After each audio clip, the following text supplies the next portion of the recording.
राहुल कुमार जी, दिल्ली से। महाराज जी, अगर हम भगवान के अंश हैं तो वे हमारे अगर शब्द हटा दीजिए ना, इसमें संशय प्रकट होता है।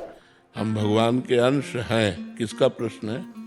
हाँ, हम भगवान के अंश हैं। अगर लगा देते हैं तो मतलब महत्व खत्म हो जाता है ना, फिर संशय प्रकट हो जाता है कि अगर है मान लो, तो ऐसा नहीं। भगवान की वाणी पर पहले हम विश्वास करें, क्योंकि हम आस्तिक हैं।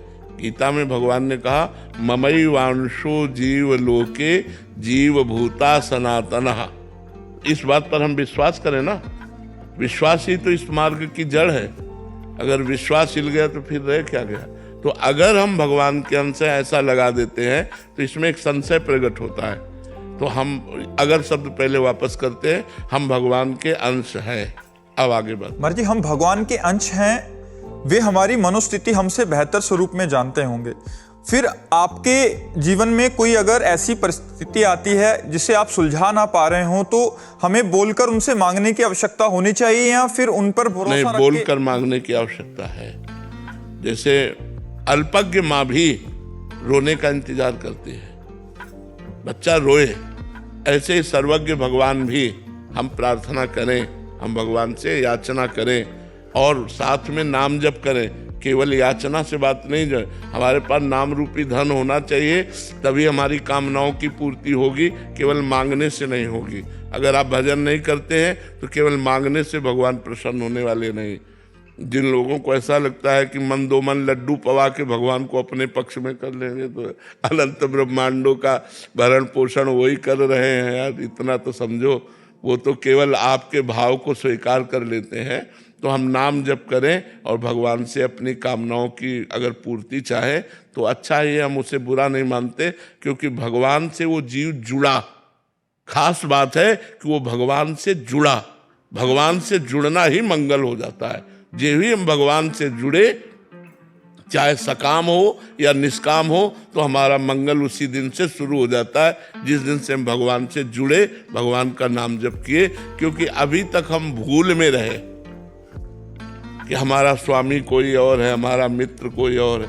आज हम भगवान को भूल मिटाकर अपना मानना शुरू किया। मान लो कि हमारे प्रभु बहुत धनी है, लक्ष्मीपति है, तो हमें धन की जरूरत है तो धन दे देंगे। तो हमने प्रभु को अपना मानना शुरू किया कि मेरे स्वामी, मेरे नाथ, मेरे प्रभु। बस यहीं से जीव का मंगल प्रारंभ हो जाता है, यहीं से जीव का कल्याण शुरू हो जाता है। उसी दिन को परम मंगल मानना चाहिए जिस दिन से हम भगवान को अपना मानना शुरू किया, और उसी दिन से परम मंगल मानना चाहिए जिस दिन से हमने नाम जप शुरू किया भगवान का। उस दिन से हमारा परम मंगल शुरू हो गया। अब चूंकि अनंत जन्मों के हमारे पाप है, इसलिए हमको अनुभव में नहीं आता है, लेकिन उसी दिन से हमारा परम मंगल शुरू हुआ जिस दिन हमने राधा बोला, जिस दिन हमने कृष्ण बोला, जिस दिन हमने राम बोला। नितिका अग्रवाल जी, राधे राधे। महाराज जी, महाराज जी, आपने एकांतिक वार्तालाप में एक बार कहा था कि भगवान कभी भी अपने भक्त का भरोसा नहीं तोड़ते, ये उनकी करुणा और प्रेम की सबसे बड़ी महिमा है। महाराज जी, कृपा करके हमें ये मार्गदर्शन प्रदान करें कि हम अपने जीवन में कौन से भाव, आचरण और साधन अपनाएं जिससे हमारा विश्वास भगवान के प्रति इतना दृढ़ हो जाए कि कभी भी पूरे। वैसे तो सब शास्त्र भरे हैं इन्हीं बातों का वर्णन करने के लिए, लेकिन हम सार बात इतनी बताते कि प्रभु, जैसे इस बच्चे ने कहा, हमसे अच्छा आप हमें जानते हैं, हमसे अच्छा आप हमें जानते हैं, क्योंकि कल क्या होने वाला मुझे पता नहीं, आपको पता है।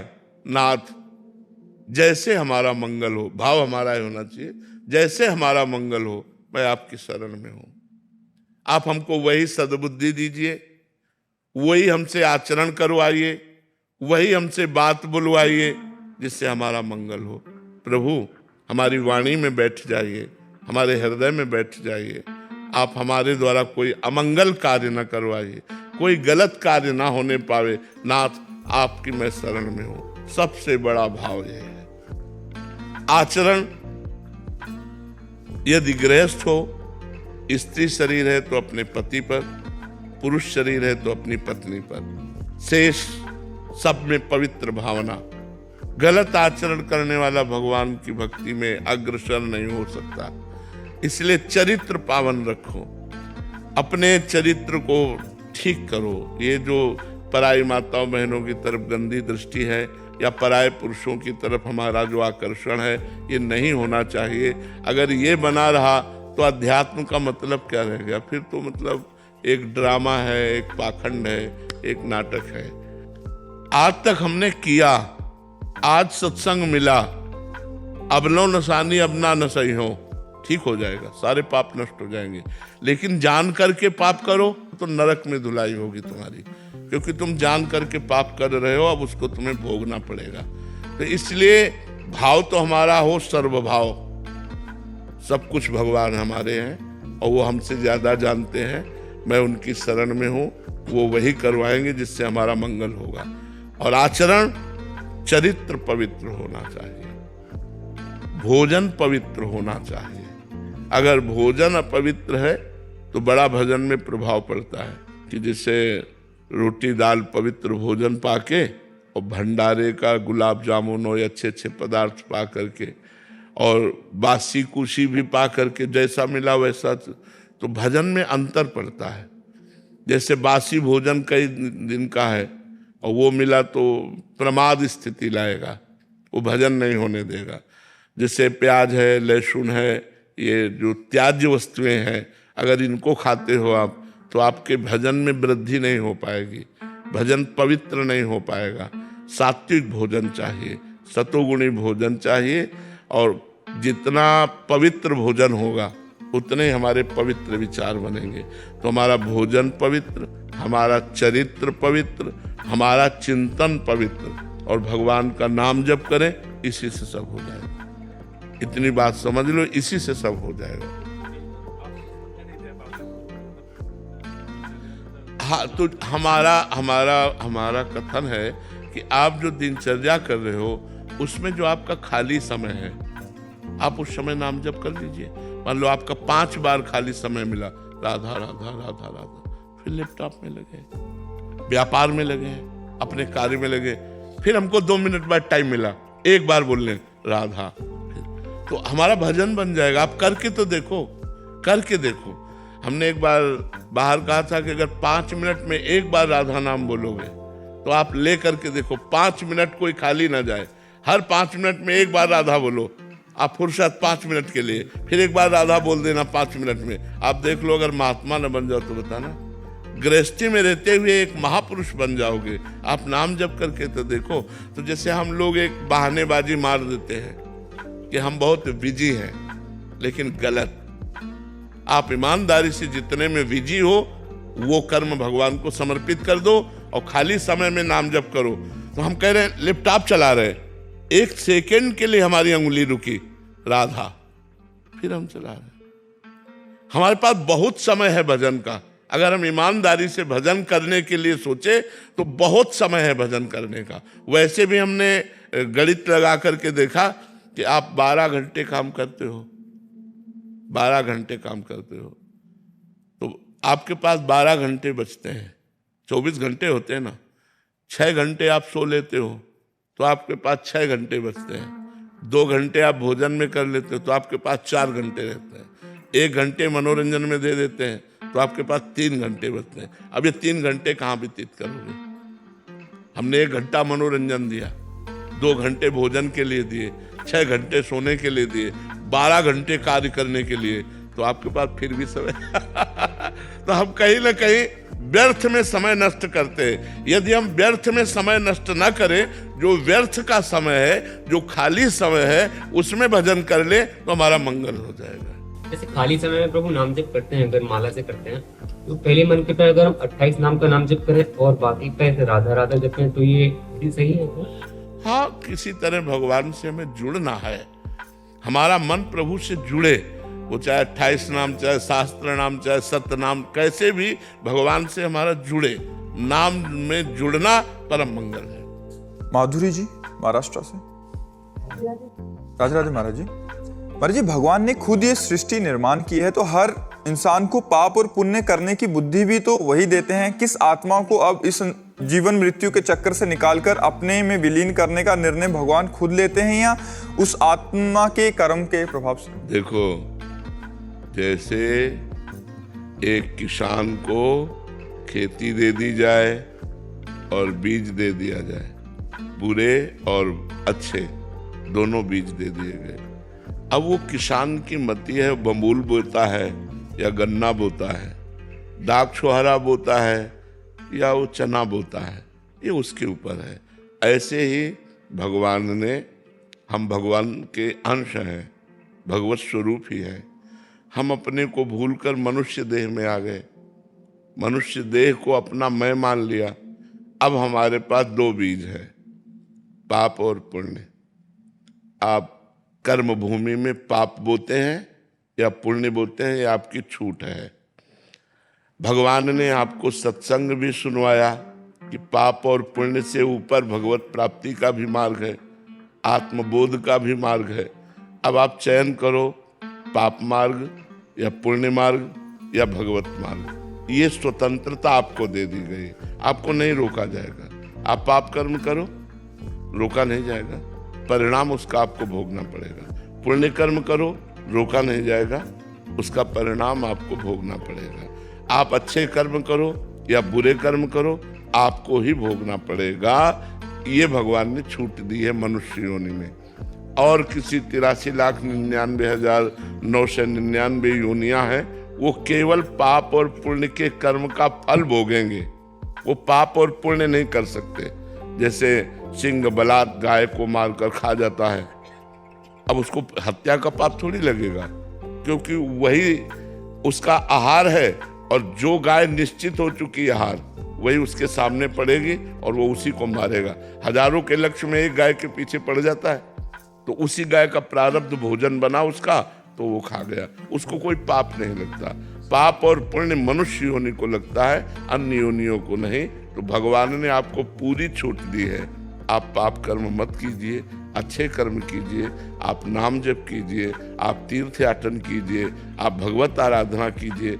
अब ये आपके ऊपर छूट दी गई है, इसमें भगवान नहीं, इसमें आपके ऊपर छूट दी गई है। जब आप शरणागत हो जाते हैं, अपने प्राण, अपने तन, अपने मन, अपनी बुद्धि सब कुछ समर्पित कर देते हैं, तो ऐसा आपको अनुभव होने लगेगा कि हमारे जीवन की बागडोर भगवान ने पकड़ ली, अब वो चला रहे हैं।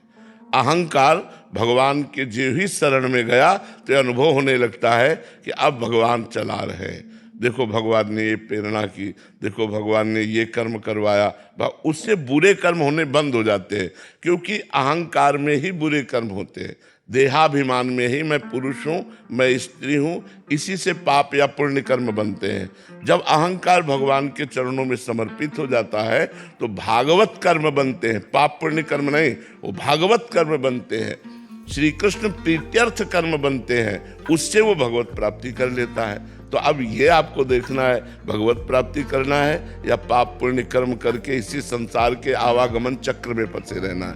आप ये नहीं कह सकते मुझे पता नहीं था, क्योंकि आपको सत्संग सुनवा दिया, बड़े भाग पाइप सत्संग भी सुना दिया, आपको कीमत भी बता दी कि इस कर्म का ये फल है, इस कर्म का ये फल है, इसका ये फल है। अब आप देखो क्या आप लेना चाहते हैं संसार रूपी बाजार में, या इस भारत रूपी कर्म भूमि में क्या बोना चाहते हैं, ये आपके ऊपर छूट है।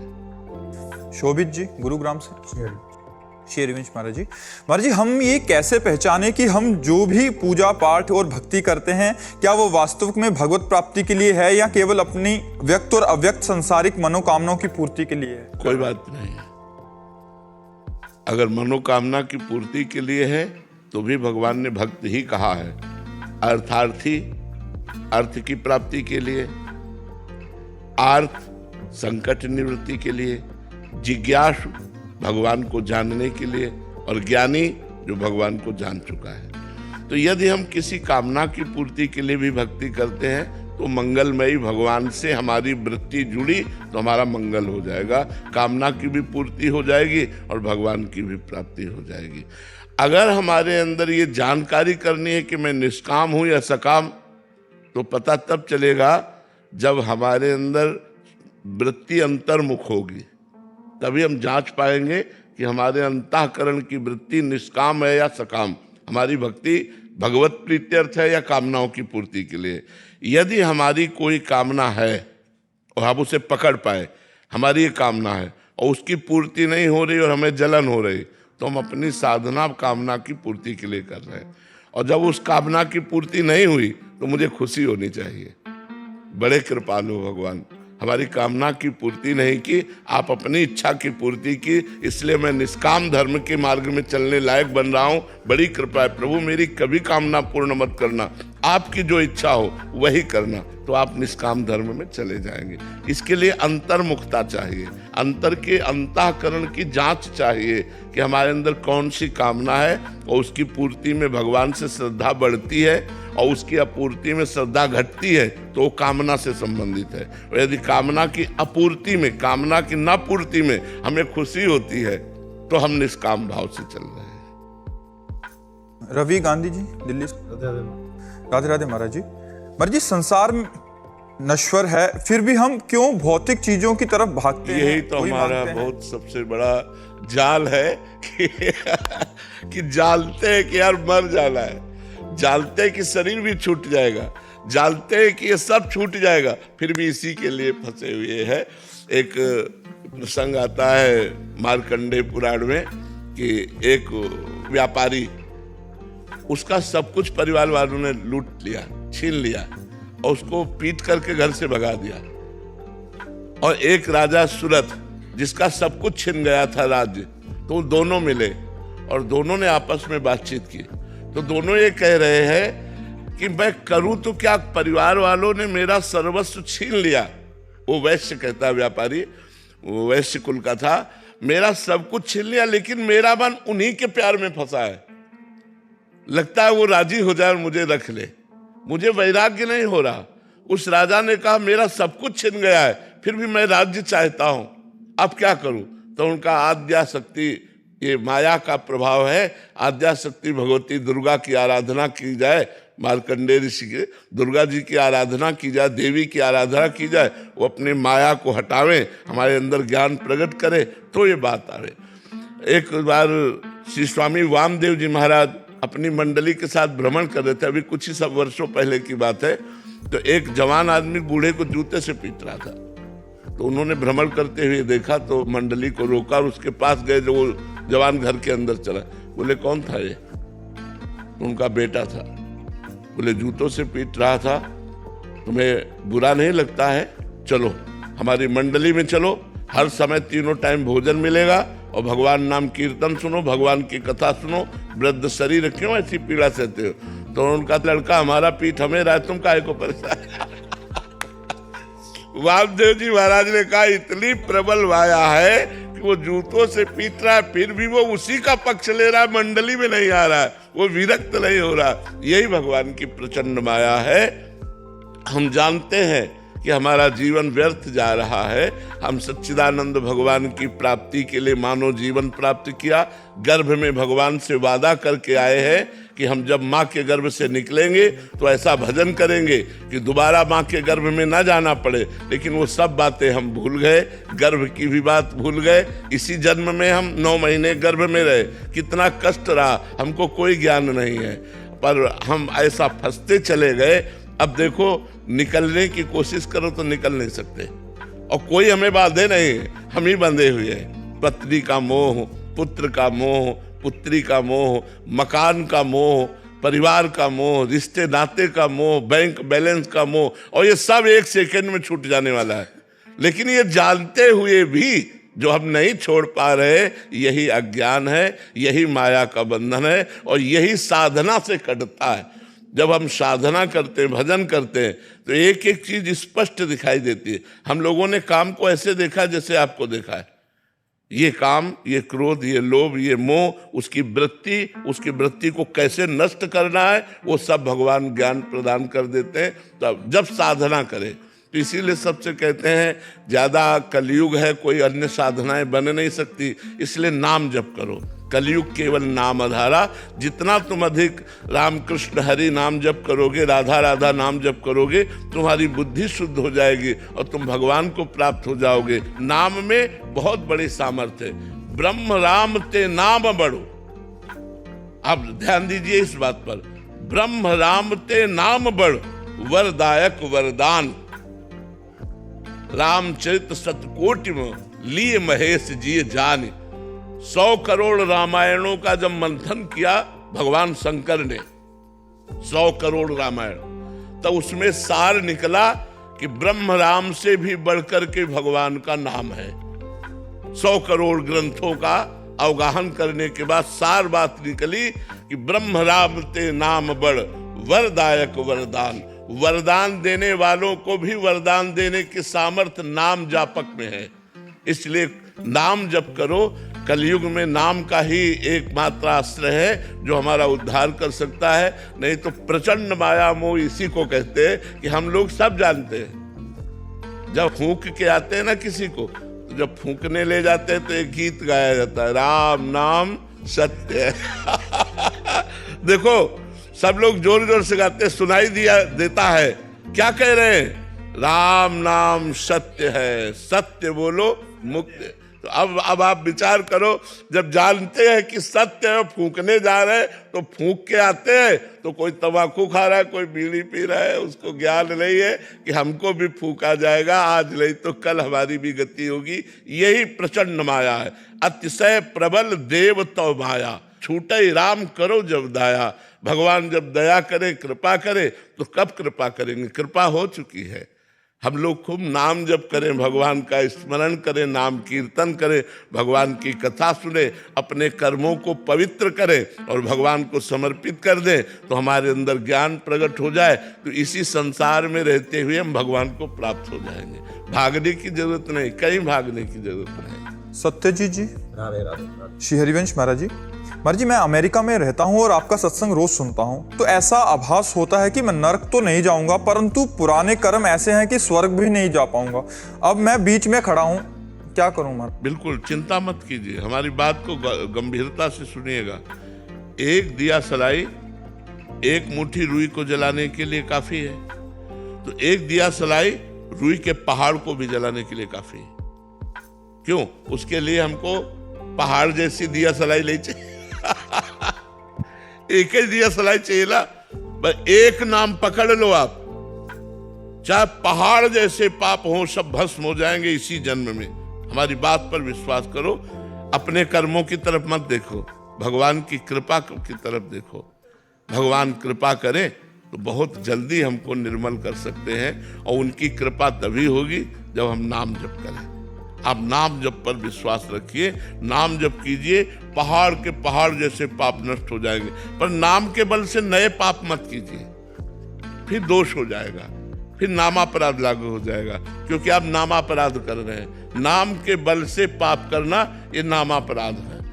नाम को अब जैसे हमने महिमा सुनी और हमने लगा कि अभी तक मैं पाप करता रहा, तो आज से नियम ले लें, अब लो नसानी अब ना नशे हो। आज तक तो किया, अब नहीं करेंगे। तो नाम भगवान विश्वास करो सारे पाप नष्ट कर देंगे। नाम संकीर्तनम यस्य सर्व पाप प्रणाशनम, सब प्रकार के पापों का नाश करने की सामर्थ्य भगवान के नाम में, भगवान के नाम कीर्तन में है। आप अमेरिका में रहो चाहे जहां रहो, हमारे भगवान ने जब एक पैर बढ़ाया तो ब्रह्मलोक तक गया। अमेरिका तो बहुत नजदीक है, ज्यादा दूरी नहीं है। आधा घंटे रोज नाम कीर्तन करो, हर समय नाम जपने का प्रयास करो, गंदे भोजन का त्याग करो, गंदे आचरण का त्याग करो, निश्चिंत रहो, पीछे के सारे पाप भस्म हो जाएंगे भगवान के नाम के प्रताप से। राधिका शर्मा जी, इंदौर से। राधे राधे महाराज जी। महाराज जी अभी कुछ समय पहले कह रहे हैं कि आपकी माता जी का दाहिका शक्ति से चपेट में आ गई, आरती कर रहे थे। जलते समय भी महाराज जी उनकी बड़ी अच्छी स्थिति थी कि हरिवंश नाम भी ले रहे थे, राधा वल्लभ श्री हरिवंश, राधा वल्लभ श्री हरिवंश। और जब उनको होश आया, बेहोशी की स्थिति में भी राधा नाम ही ले रहे थे। और 84 जी करते करते इतना 25 दिन ऐसे निकाले उन्हें ब्रज रज लगा के, और पूरा एकदम आश्रित और नाम। फिर महाराज जी वो पंचतत्व में विलीन हो गए। तो कह रहे कि पर महाराज जी कुछ लोग कहते हैं कि 25 दिन तक इतनी पूजा पाठ करते थे, फिर भी नहीं, वो लोग क्या जाने। हाँ, अंतिम स्थिति बहुत बढ़िया थी। कह रहे केवल नाम और अंतिम बिल्कुल, इससे कोई महत्व नहीं रखता कि उनका शरीर जल गया, इससे कोई महत्व नहीं रखता। बड़े बड़े संतों की बड़ी बड़ी विचित्र लीलाएं हुई, हम तुम्हें कहाँ तक सुना। पूज्यपाद उड़िया बाबा ब्रह्मलीन महापुरुष, हर समय ब्रह्माकार वृत्ति, गड़ासे से काटे गए हैं वृंदावन में। ध्यानस्थ बैठे हुए थे, तो उन्हीं के आश्रम में एक रहता था, वो आया तो 2 शिष्य मोरछल जुड़ा रहे थे। बाबा ध्यानस्थ बैठे थे, नीचे प्रभुदत्त ब्रह्मचारी जी की भागवती कथा हो रही थी, तो बाबा ऐसे ध्यानस्थ बैठे थे। वो आया, बोला लाओ मैं मोरछल डुलाऊंगा। भाई सबको अधिकार थोड़ी है संतों की सेवा का, तो तुम कैसे, अधिकार होता है ना देखा। तो उन्होंने मना कर दिया, और वो गुस्सा के गया, चारा काटने वाला गड़ासा जो होता है, हाथ से देहात में चारा काटा जाता है, वो गड़ासा होता है, वो गड़ासा ले आया और कंबल में लुका के लाया, और 5-6 गड़ासे महाराज जी के मारे 6-6 इंच घुस गए, खून के फव्वारे चलने लगे। अब इतना बड़ा हादसा हो गया, ओम इतना उच्चारण किया, शरीर छोड़ दिया। अब सोचो जीवन भर भजन किया ऐसे महापुरुष, और अंतिम समय ऐसा उनका व्यतीत हो रहा है। बक्सर के मामा जी बहुत बड़े संत थे, कथा कहने जा रहे थे, एक्सीडेंट हुआ, जोर से चिल्लाए राधा, और बस खत्म, गाड़ी का एक्सीडेंट। कितनों के हम आपको बताए। अच्छा, अगर उनको मान लो 20-25 दिन व्यतीत हुए, मुझे 20 साल हो गए किडनी का कष्ट भोगते हुए, हमें पूरे जीवन भर कष्ट भोगना है, अब जितने जीवन है। अब आप कहो बचपन से भजन में लगे, अगर ये तारतम्य देखा जाए भोगने का, तो इसका भजन से कोई तारतम्य नहीं है, ये पूर्व के कर्मों का परिणाम है। हमें इस पर नहीं जाना चाहिए कि लोग क्या कहते हैं।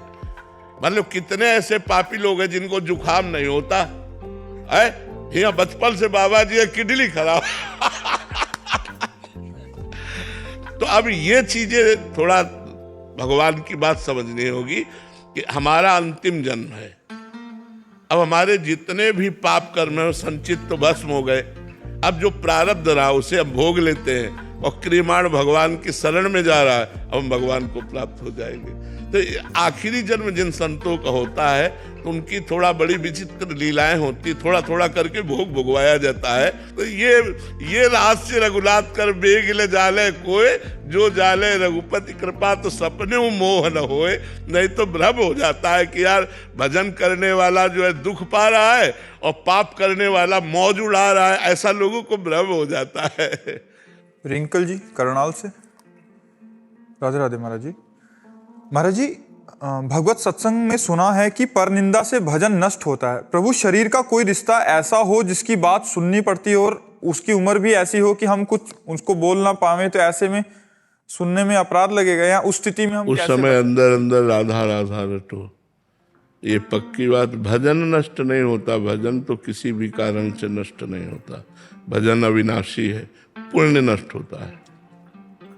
पुण्य जो है, जो आप दान पुण्य करते हैं, जो आपके पुण्य हैं, वो नष्ट हो जाते हैं, भजन नष्ट नहीं होता।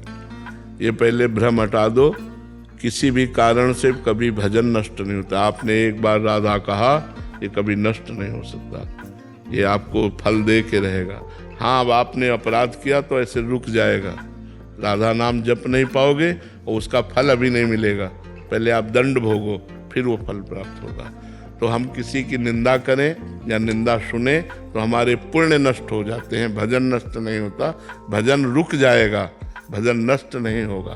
तो हमें ऐसी परिस्थिति में, जब मानो घर में है और अपने बुजुर्ग जन है, या पति ही है, या परिवार का सदस्य है, और वो संतों की निंदा करता है या किसी की भी निंदा करता है, तो अंदर अंदर जलन महसूस होनी चाहिए, और राधा राधा राधा अगर ऐसा है तो फिर आपको पाप नहीं लगेगा।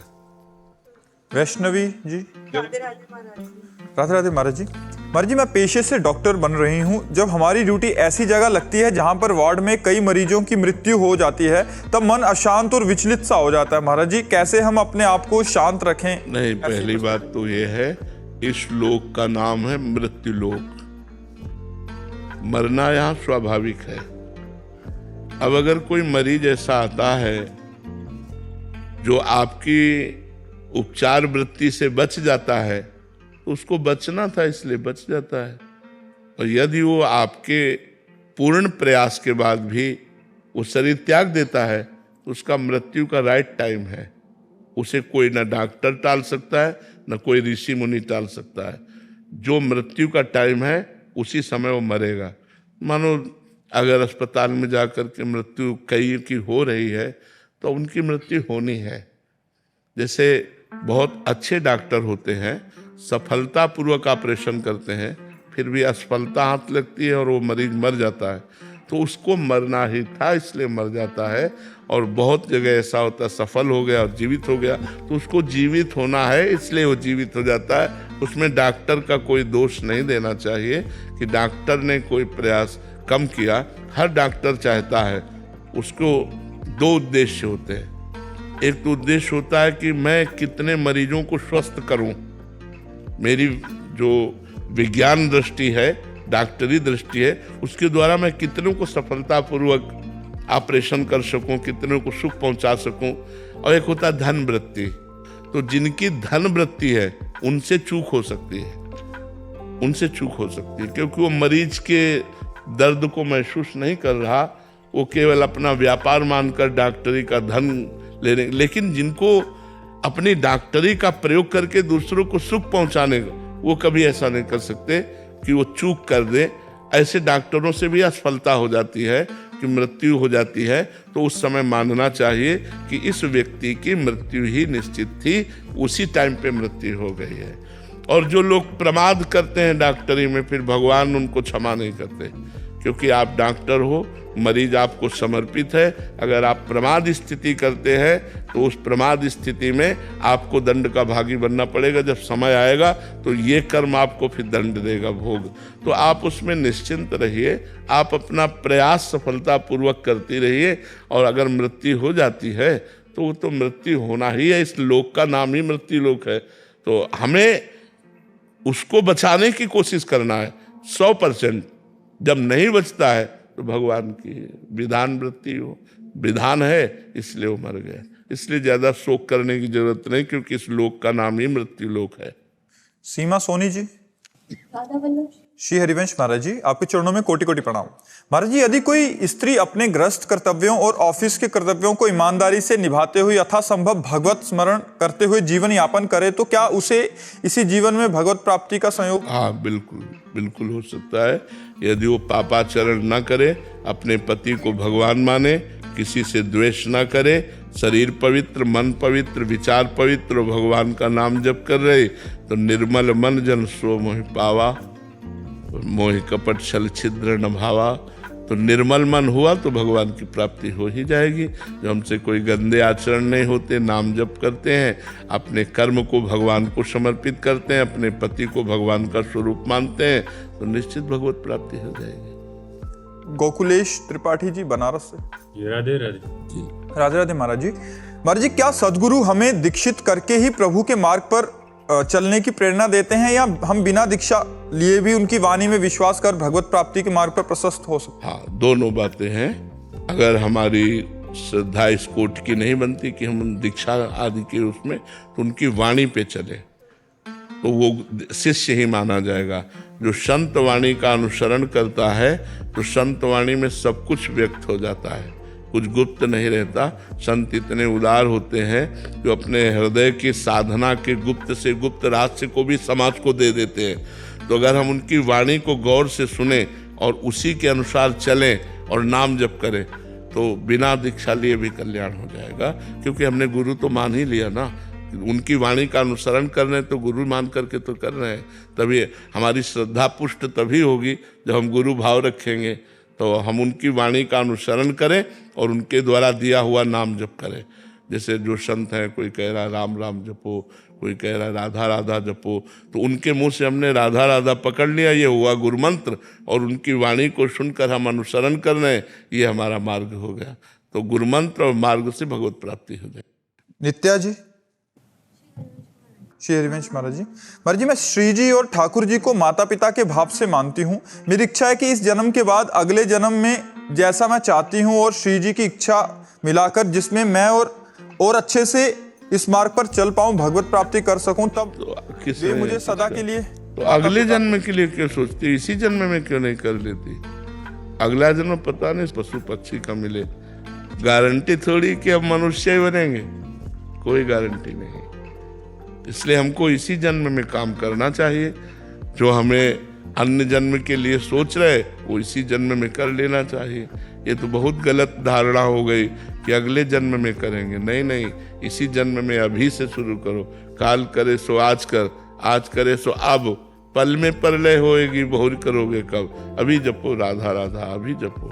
नरेश उपाध्याय जी। राधे राधे महाराज जी। महाराज जी, मेरे मन में एक विडंबना है कि किसी साधु महात्मा को या कोई घर में मांगने के लिए आता है तो आटा चावल दाल या कुछ भी भिक्षा देते हैं, तो अगर उसको बेच के अगर मदिरा पान करता हो हाँ, तो गलत है, गलत है। आप भी गलत फल के भागी बनेंगे। इसीलिए हम प्रायः सबसे प्रार्थना करते हैं, कोई मांगने आता है, कुछ संत ऐसे हैं जो आटा मांग लाते हैं, 15 दिन के लिए अपना बनाया खाया, फिर 15 दिन के लिए मांग लाते हैं। ऐसे हैं हमारे ब्रजमंडल में संत जो चून, आटा को चून कहते हैं, और चुटकी मतलब इतना आटा, ऐसे वो 10, 15, 20 घरों से मांग लिया, 2-4 किलो हो गए, वो भजन करते हैं। तो हमें लगता है कि अगर हमारे घर कोई प्रार्थना मतलब मांगने आए तो हमें प्रार्थना करनी चाहिए कि आप बैठकर रोटी दाल भर पेट चाय पा लीजिए, या आपकी इच्छा है तो 2 रोटी ले लीजिए, और ऐसी प्रार्थना कर देनी चाहिए। अन्न है, रुपया है, बहुत देख समझ के देखना चाहिए। अगर बोले तुम्हें श्राप लगेगा, अगर इतनी सामर्थ्य होती तो घर घर भटकते काहे को। श्राप और वरदान देने की सामर्थ्य होती तो दरवाजों पे भटकना नहीं होता, समझते हो। काफी सारे ऐसे हैं कि वो पैसे मांगते हैं कि 500 रुपया दे दो हमें। घोर पाखंडी होते हैं जो ऐसा कहते हैं। ये वृंदावन में दर्शन हुए थे, किसी ने एकदम से आपसे अपशब्द बोला, मतलब कि अगर नहीं करोगे तो ये आपके साथ कष्ट होगा, और जीवन में उसी अगले साल हमारा नया पुत्र हुआ तो उससे बहुत पीड़ा हुई। तो हम लोगों को लगा कि हम नहीं, ऐसा कभी नहीं। वो संयोग है, देखो वो संयोग है कि आपका प्रारब्ध बुरा आ गया और आपको लगा कि उस महात्मा ने कह दिया तो ऐसा हो गया। बिल्कुल कदापि नहीं, ऐसा कदापि नहीं। वो बुरा प्रारब्ध आना ही था, उसके लिए महात्मा का कोई उसमें वाक्य नहीं है। कोई तो आप निश्चित समझ लो, कोई ऐसा साप और वरदान देने वाला समर्थ महात्मा वो ये नहीं कह सकता कि अगर आप ये नहीं दोगे तो आपको ऐसा हो जाएगा, ऐसा कभी नहीं कह सकता। मांग सकते हैं, वो भिक्षावृत्ति से आते हैं, ऐसे भी महापुरुष भी होते हैं जो भिक्षावृत्ति से आते हैं, तो वो बहुत संतोषी होते हैं। अगर आप ना कह दीजिए तो अच्छा बेटा, वो चले जाएंगे, क्योंकि वो इतनी क्षमता प्राप्त कर चुके हैं। और जो ये कि हम तुम्हारा अहित हो जाएगा, तो ऐसा नहीं, ऐसे कोई नहीं, ऐसा कोई नहीं, तुम्हारा अहित नहीं कर सकता, ये हम तुमसे वादा करते हैं, क्योंकि इतनी सामर्थ्य उसमें नहीं है कि तुम्हारा अहित कर सके। हाँ, रोटी दाल पालो, आप ठंडी लग रही है, आपके पास कपड़ा नहीं तो लो हमारी जैकेट ले लो, पहन लो आप। अगर बीमार हो तो चलो मैं औषधि दिला दूं तुम्हें। इतनी सेवा तो हम कर सकते हैं। इसके आगे रुपया हमें जहाँ देना है वहाँ बहुत होश में देना है, और ये बेच लेगा इसको भी बहुत होश में देना है, क्योंकि वो शराब पीता है, मांस खाता है, तो उसके भागीदार हम भी तो बनते हैं ना। इसलिए दान सुपात्र को देना चाहिए। शास्त्रों में वर्णन आता है, दान को सुपात्र को देना चाहिए, कुपात्र को नहीं देना चाहिए। और प्रायः जो अच्छे संत होते हैं जो भगवान में अपने जीवन को, तो जैसे हम लोग मांग के खाए हैं, आदेश है शास्त्रों का, आचार्यों का आदेश है भिक्षावृत्ति करे, उससे अभिमान नष्ट होता है। 5 घरों में जाके 1-1 रोटी 2-2 रोटी मांग ली, अपना दिन भर के लिए भोजन ले आए, वो चला। और जैसे आटा मान लो गुरुजी हमारे स्वयं बनाते थे, बना के लाडली लाल को भोग लगा के पवाते थे, तो उनके लिए जैसे गांव में गए, आटा मांग लाए 2-2.5 किलो 3 किलो 4 किलो जो मिला, वो 8-10 दिन 15 दिन जो चला, फिर मांग लाए जाके। तो कुछ ऐसे संत हैं जो मांग करके आटा ले जाते हैं, वो पहचान हो जाती है। तो प्रायः प्रार्थना कर दे कि हमारे यहाँ से बना हुआ भोजन मिल सकता है, आपको लेना हो ले लीजिए, आप बैठ कर पा लीजिए, नहीं तो फिर और ले लीजिए। तो अगर वो कहता है कि सांप यदि कुछ ऐसा, तो उस पर ध्यान न दे। राधा राधा राधा राधे राधे चलो, बस इतना है कि राधे राधे चलो। कोई भी सामर्थ्यशाली महात्मा ऐसा नहीं होता जो तुम्हें इस तरह का व्यवहार करे।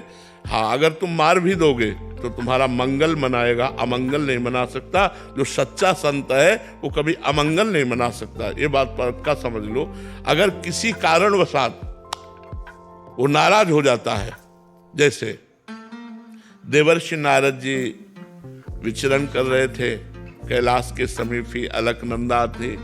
अलकनंदा में कुबेर के नलकूबर मणिग्रीव नाम के 2 पुत्र, ये अब इतने बड़े धनाध्यक्ष त्रिभुवन के कुबेर जी, अब उनके पुत्र, तो वो देव मदिरा पान करके, जो देवता लोग पान करते हैं, वो मदिरा पान करके गंगा जी में निर्वस्त्र अप्सराओं के साथ जल क्रीड़ा कर रहे थे।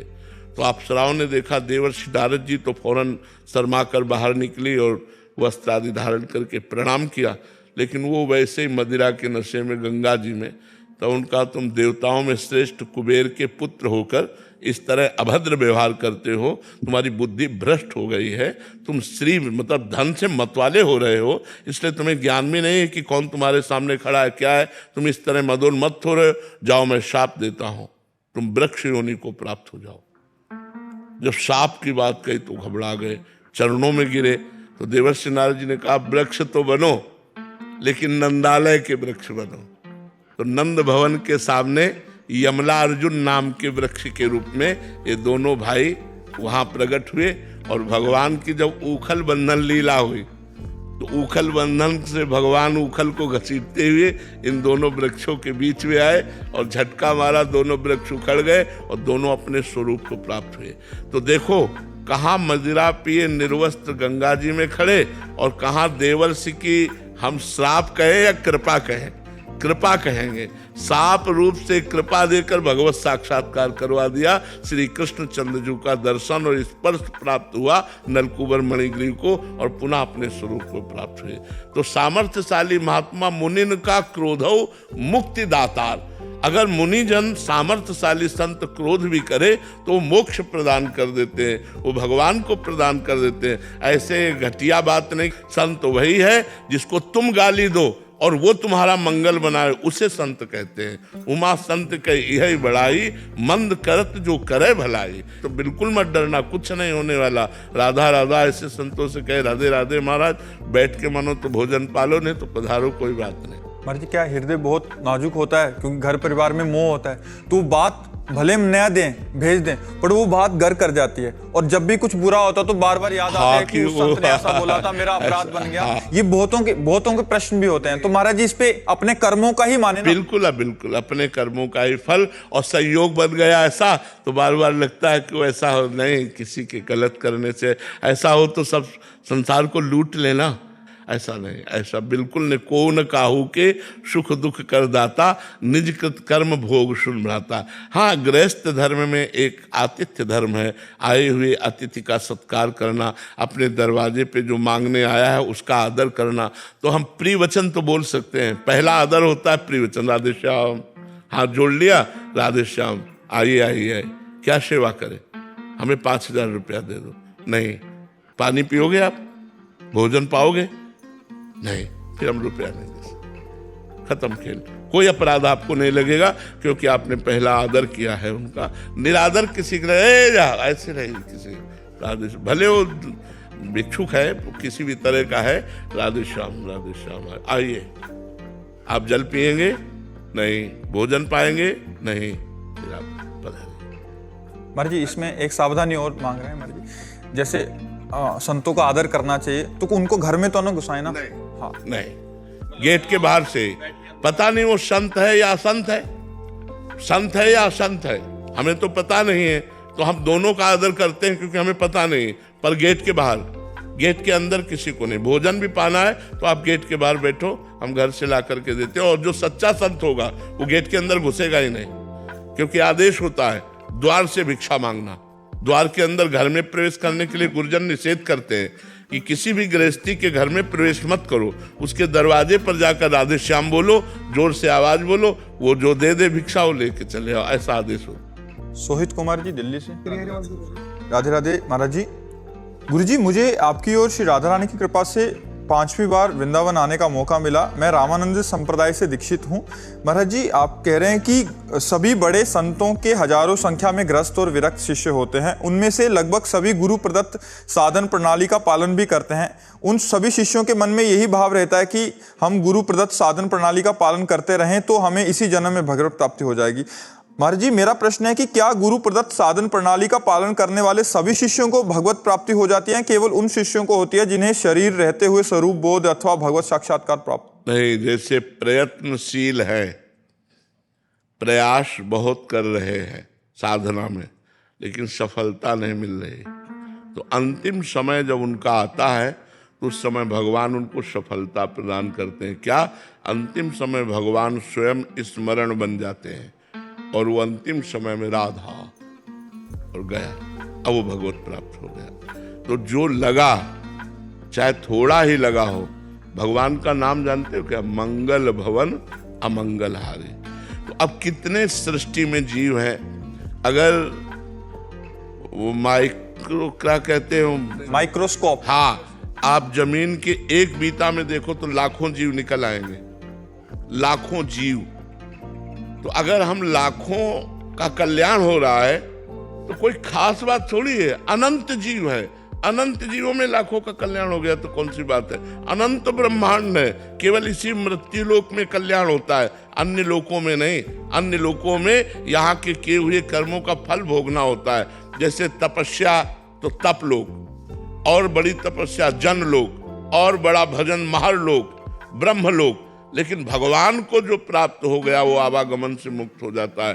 तो जैसे हम लोग प्रयास कर रहे हैं, मान लो कितने साधक प्रयास कर रहे हैं, न काम मिटा, न क्रोध मिटा, न लोभ मिटा, सब वही बातें भरी हैं। उनकी तो जय जय है जो जीते जी कामादि दोष रहितम कुर्मान समच, जिन्होंने कामादि दोषों का त्याग कर दिया। भगवान कहते हैं कामादिक मद दम भन जाके तात निरंतर बस में ताके। जो काम विजयी है, क्रोध विजयी है लोग, लेकिन ये कहना बहुत सरल है। काम विजयी कहना बहुत सरल है, वो जाने मोरी छाती। हम लोगों का हृदय जलता है कि मतलब कितनी मार पड़ती है, तब वो सहन करते करते गुरु कृपा से, भगवान की कृपा से, रोग आके प्रार्थना करके तब कहीं छुट्टी मिलती है। नहीं, ये जीवन भर सबको अपना गुलाम बनाए रखता है। काम जो है ये जीवन भर गुलाम बनाए रखता है। जो मन है वो सबको अपने अधीन किए रखता है, चाहे जितना कोई बलवान हो। तो जब हम प्रयास करते हैं और हम असफल हैं, भगवत प्राप्ति के योग्य नहीं, लेकिन भगवान ने देखा किसने जीवन भर प्रयास किया तो अंतिम समय भगवान करुणा कर देते हैं, क्योंकि प्रभु करुणामय है। रात न प्रभु चित्त चूक किए की, करत सुरत सहबार ही की। प्रभु उसके बाहरी गलती को नहीं देखते, देखते हैं उसके हृदय की बात, कि वो मुझे प्राप्त करने के लिए प्रयास किया लेकिन सफल नहीं हुआ, तो भगवान सफल कर देते हैं। अंतिम समय उसको किसी भक्त का सानिध्य मिल जाएगा, वो उसको भगवान का नाम सुना देगा, या उसके अंदर से भगवान का नाम स्फुरित हो जाएगा और वो भगवान को प्राप्त हो जाएगा पक्का। भजन कभी बेकार नहीं जाता। अच्छा, जैसे मानो भगवत प्राप्त ना भी हुआ तो अब उसका अगला जन्म, अर्जुन जी ने यही प्रश्न किया कि मानो जो आपका भजन करते हैं अभी उनका भजन सिद्ध नहीं हुआ और किसी कारण योग भ्रष्ट हो गए। दो योग भ्रष्ट होते हैं, एक भोगों में योग भ्रष्ट होते हैं और एक हमारे पास समय नहीं रहा।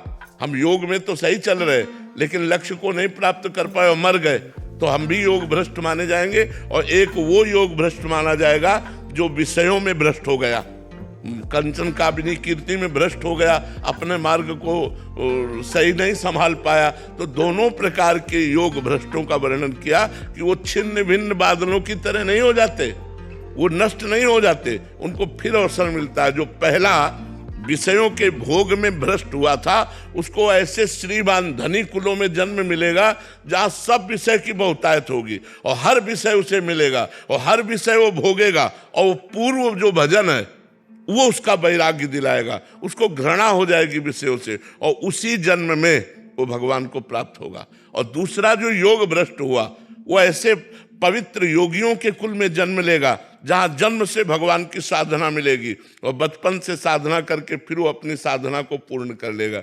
जैसे अपने लोगों का जो जन्म था ना, ऋषि कुल में जन्म हुआ। पिताजी ने कभी सिले वस्त्र नहीं पहने, कभी जूता नहीं पहने और किसान आदमी थे। और हम लोगों को बचपन से भगवान नाम सुनना, भगवत गीता सुनना, भगवत रामायण सुनना, भगवत भागवत सुनना, ये सब सौभाग्य बचपन से, जब से सुधी हुई तब से सुनने को मिलता है। बड़ा भाई शाम के बैठ के 1 घंटा रोज इस बात की चर्चा, रामायण की चर्चा, भागवत लालटेन जला करके। तो अब वो संस्कार पूर्व के 13 वर्ष की अवस्था में प्रबल हो गए और घर से बाहर निकाल दिया। पीछे योग भ्रष्ट हो गए, साधना पूरी नहीं हुई, उसे निकाल दिया, पूरा जीवन भगवान के मार्ग में व्यतीत हो गया। तो भगवान का भजन कभी व्यर्थ नहीं जाता।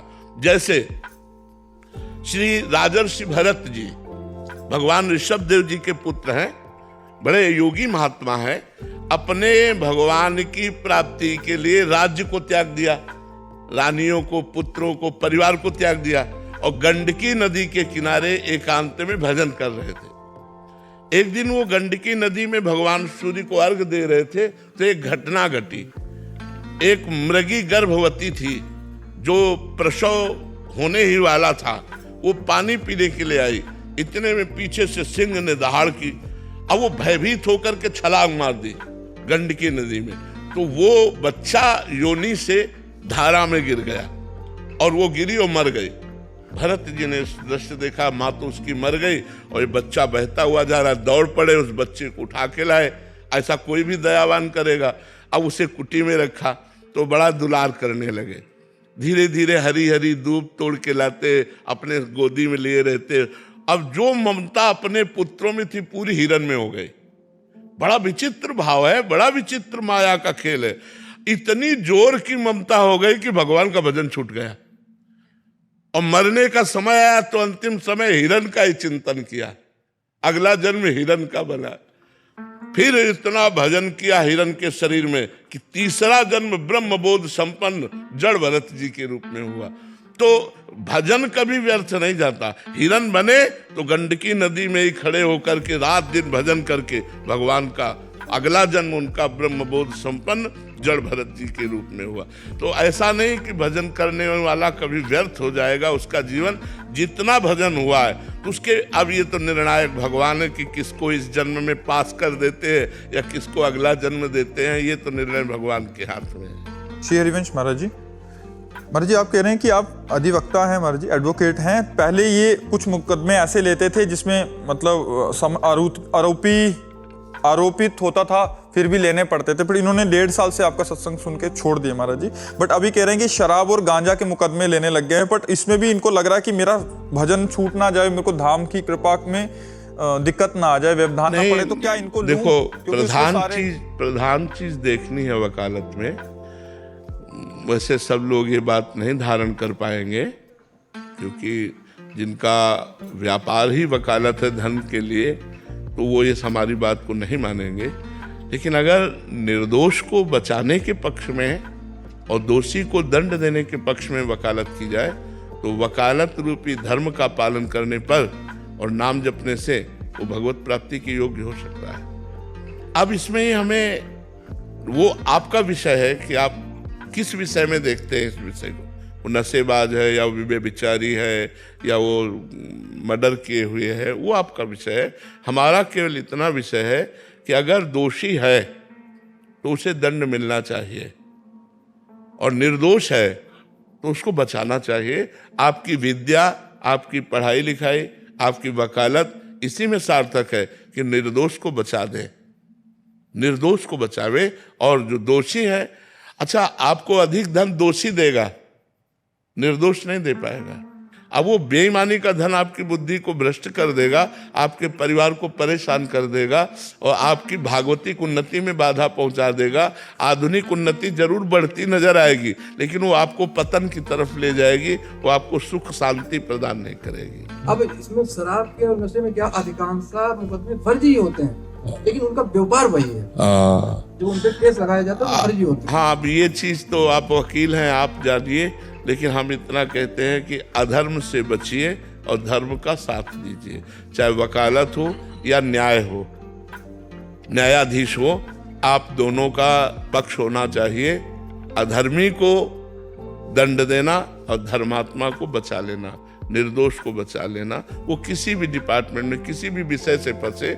श्री हरिवंश महाराज जी मैं पहले बुरी संगति में फंसा था, ड्रग्स, शराब, मांस मछली का सेवन करता था। डॉक्टर ने भी बोल दिया था कि 15 दिन ही जियोगे, इस हिसाब से चलोगे। इतनी छोटी अवस्था में सब कुछ छोड़ दिया महाराज जी आपका सत्संग सुन के। और भाई धन्यवाद है। और पहली बात तो इतनी छोटी अवस्था में इतने बड़े ड्रग्स, शराब, ये सब ये चीजें, तो ये अवस्था तो पढ़ने लिखने की होती, खेलने कूदने की होती, इसमें इतने गंदे नशों में कैसे फंस जाए। परसों एक आजकल राजस्थान या उस साइड में कह रहे पूरे गांव में वो हाँ कुछ ऐसा बता रहे थे, वो चिट्टा नशा पता नहीं ऐसे कुछ कह रहे थे। वो कह रहे वो पूरे गांव में बच्चे कह रहे 6 साल हो गए महाराज जी ऐसा ही बच्चा था और 6 साल से ले रहा और इतना तगड़ा वाला बन गया था कि मतलब वो बाहर ही नहीं आना चाह रहा। कह रहे उसी में मस्त, और पूरा गाँव का गाँव, और कह रहे पूरे गाँव में और पूरे इलाके में ऐसा फैला हुआ है, बच्चों को थोड़ी से स्टार्ट होता है और इतने बड़े स्तर पे पहुंच जाते हैं कि वो ना घर के धान आदि बेच दिए। कह रहे मेरे आभूषण चुरा के ले गया, वो सारा बेच दिया, घर में खाने के लिए कुछ नहीं है, पिता है नहीं है इसके और ये इस काम में लग गया। तो मतलब ऐसी नए बच्चे व्यसन में ज्यादा फंस रहे हैं। कह रहे पूरा गाँव ही है। उससे पूछा तो कह रहा सारे दोस्त।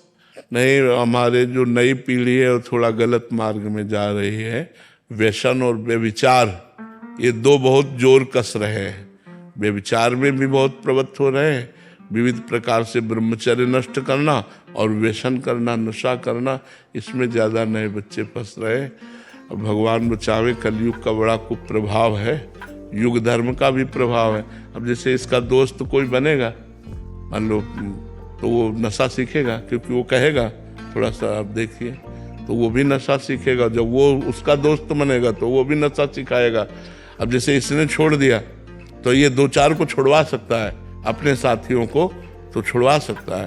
पर बहुत अच्छा बच्चा किए जो नशा मुक्त हो गया, अब कभी दोबारा मत करना। हाँ ठीक, क्या जानना चाहते हो?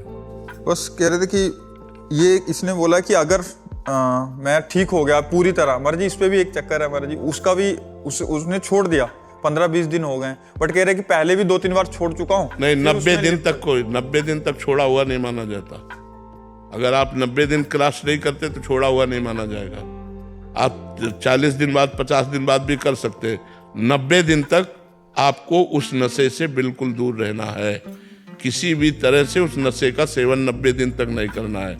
अगर आप 20-25 दिन, 30 दिन, 40 दिन के बाद फिर शुरू कर दिए तो उसका प्रभाव आपको फिर वहीं ले जाएगा और उससे बुरा गिरा देगा, दोबारा छोड़ने की हिम्मत नहीं रहेगी। तो 90 दिन तक तो टच नहीं करना चाहिए जो विषय छोड़े, 90 दिन तक। महाराज जी जब मतलब उसकी लत सी एकदम उफान मारती है तो उस समय क्या करें महाराज? राधा राधा राधा और चुपचाप सहन करो, तभी सहन करने से होगा, नहीं तो फिर मर जाओगे। ऐसे नशा है कि मार डालेंगे, सब अंग भंग कर देंगे, किडनी फेल हो जाएगी, लीवर फेल हो जाएंगे। ज़्यादा डोज लेते जाओगे तो शरीर की एक क्षमता है, उसके बाद जब डोज जाता है तब वो अपने जो प्रधान अंग है उन पर प्रभाव डालता है। अब वो कह रहा था कि इतना हो गया कि उस मात्रा से नीचे नशा ही नहीं होता। हाँ बिल्कुल, उस मात्रा का लेना पड़ता है। नहीं, वैसे हर नशे का यही है, ये बहुत हानिकारक है। लोगों के खाने के लिए नहीं, लेकिन नशा करते हैं, परिवार को भूखा मार रहे हैं और नशा करते हैं। बहुत कमाने इसलिए जाता है कि उसकी पूर्ति कर सके। 1000 रुपया कमाया तो उसमें 1000 लगाना। हाँ लगा देते हैं, बिल्कुल। नहीं, बड़ा अच्छा किए बच्चा, तुम नशा छोड़ दिए जी, धन्यवाद। ये श्रीमद् भागवत है, हमारे गुरु जी ने लिखा है, पूरा संस्कृत है। बहुत सुंदर किया, बहुत सुंदर। ये गुरुदेव ये वाले, हाँ बहुत सुंदर। देखो कितनी सुंदर व्याख्या की है। तब नामोच्चारणे नार्यास तपो हो मति था दीनाम फलम लभन्ते अतएव भूतम तव नाम या उच्चारयति सा चांडालोप श्रेष्ठतमो भवति। कोई तीर्थ याटन या कोई भी अवगाहन नहीं किया, केवल जबान से नाम उच्चारण कर लिया तो चांडाल भी परम पवित्र हो गया। उसे किसी तीर्थों के अवगाहन की नहीं जरूरत। नामोच्चारणे मात्र से, नामोच्चारण। नार्यास तपो हो मतीर्थादीनाम, तीर्थ, तपस्या, यज्ञ आदि कुछ नहीं किया, केवल नामोच्चारण किया तो कह रहे हैं लभन्ते फलम लभन्ते। क्या? एव भूतम तव नाम या उच्चारित सा चांडालोप श्रेष्ठतमो भवति, श्रेष्ठतमो भवति। चांडाल भी श्रेष्ठतम हो गया। स्वयं प्रकाशे जीवे चिंतनीयम स्वतेजसा ध्वस्त गुण प्रवाहम वेद गर्भम कपिलम परम पुरुषम त्वामहम वंदे। बहुत सुंदर व्याख्या की। तू वृंदावन में आयो, तूने राधा नाम लगायो, तू वृंदावन में आयो,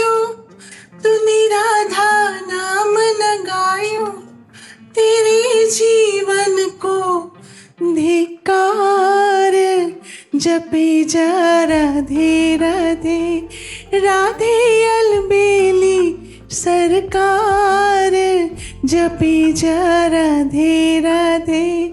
ये प्रेम की अखत कहानी नहीं समझे ज्ञानी ध्यानी, ये प्रेम की अखत कहानी नहीं समझे ज्ञानी ध्यानी।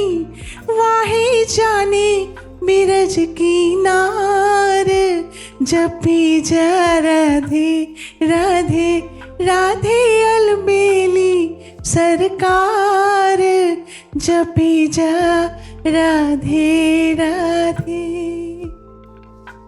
हम सबका मनुष्य जीवन में आना ये भगवान की विशेष कृपा से हुआ है। 84 लाख योनियों में भटकते भटकते भगवान ने कृपा की, देखा कि ये जीव दुख पा रहा है, तो दुख से छूटने के लिए हमें मनुष्य शरीर दिया। अब मनुष्य शरीर में हम सुख और शांति की खोज गलत दिशा में प्रारंभ कर दी। हमारी मान्यता है भोग मिल जाए, मान प्रतिष्ठा मिल जाए तो हम सुखी और शांति को अपने हृदय में देख सकते हैं कि सुख है और मैं शांत हूं। लेकिन जिनके पास धन भी है, मान प्रतिष्ठा भी है, बहुत सुंदर मकान भी है, जो जो तुम सुविधाएं चाहते हो वो सब है, लेकिन ना उनके पास शांति है और ना उनके पास सुख है। यहाँ तक कि त्रिभुवनपति देवराजेंद्र जो देवताओं के स्वामी हैं, अप्सराओं के स्वामी हैं, वो भी सुख की खोज में बहुत बड़ा गलत कार्य कर दिया। एक महात्मा गौतम ऋषि की पत्नी अहिल्या के साथ गलत इसलिए लगता है कि चाहे त्रिभुवनपति का ऐश्वर्य क्यों न प्राप्त हो जाए, जब तक भगवान की शरण में जीव नहीं होता तब तक उसे सुख शांति प्राप्त नहीं हो सकती। इसलिए सबसे प्रार्थना है, भगवान सर्वत्र है, लेकिन हम अज्ञान के कारण उनका अनुभव नहीं कर पा रहे, और भगवान का अनुभव ना होना ये माया का बहुत विचित्र खेल है। इसी से हम चिंता, भय, शोक, मृत्यु इनको प्राप्त हो रहे हैं बार बार। ये करोड़ों जन्म हो गए हमको, इसी माया में हमें रोना है।